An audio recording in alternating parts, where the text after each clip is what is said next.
Well, this month is Domestic Violence Awareness Month, and sadly, we have seen a massive increase in cases since the pandemic, a 140% increase in domestic violence cases. And joining us this morning is a survivor and interpersonal violence liaison with the Brain Injury Alliance of Arizona, Janice Podzemic. Am I saying that right?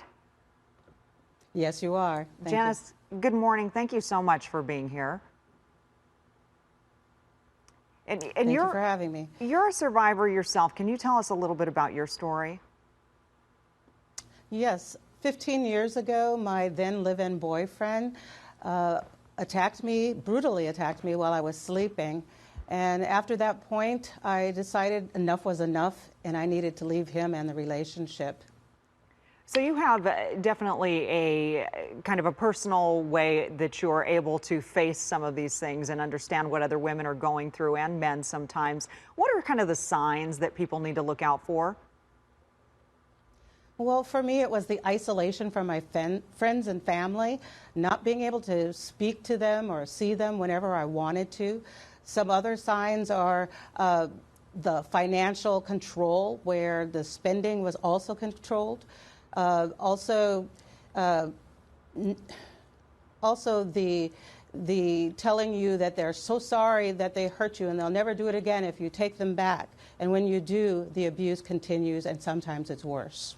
And there's this cycle of violence that happens that includes, a honeymoon phase. It includes, a phase where things tend to erupt, and then a phase where things are really bad. What makes it so difficult for victims to leave that cycle? Well, sometimes it's difficult because fear of their pets or their children being harmed or killed, not being financially able, also being hit about the head and body with blows and jolts makes thinking clearly very difficult to plan an escape to get away from the abuser. Now, and one of the things that we know is that, abuse comes in several different forms, like you were talking about. It's not always easy to see. There are other signs, like you mentioned, financial abuse and control, and really that it is about gaining control over a victim. But when someone decides to leave, is it not the most dangerous point in that relationship? Oh, absolutely.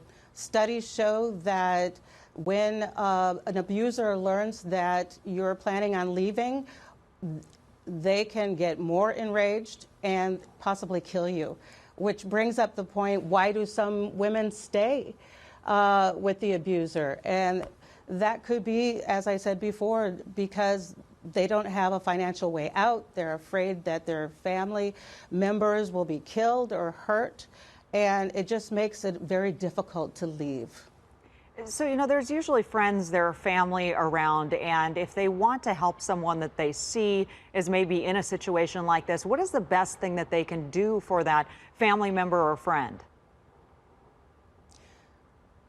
I would suggest that they be very patient with that person, listen to them when they voice that they're being abused, validate that they're being abused, and help them as patiently as you can get to a safe point or a safe place when it's safe for them to go. Okay, so what kind of resources? Basically, be there for them. What kind of resources does your organization offer? What should someone in a situation that's maybe difficult do to reach out? Well, as the interpersonal violence liaison with the Brain Injury Alliance of Arizona, I work with domestic violence survivors throughout the state, providing services such as housing, financial assistance, temporary pet boarding, medical and counseling services for you and your family and your children. Also, if you do seek us out, our services are always free and confidential. Okay. Janice Podzemic, thank you so much for your time. What number can we call? Do you have a number? Do you have a website? We have a website, which is BIAAZ.org or 888-500-9165. All right, Janice, thank you so much for being here with us this morning and sharing that information. Thank you for having me.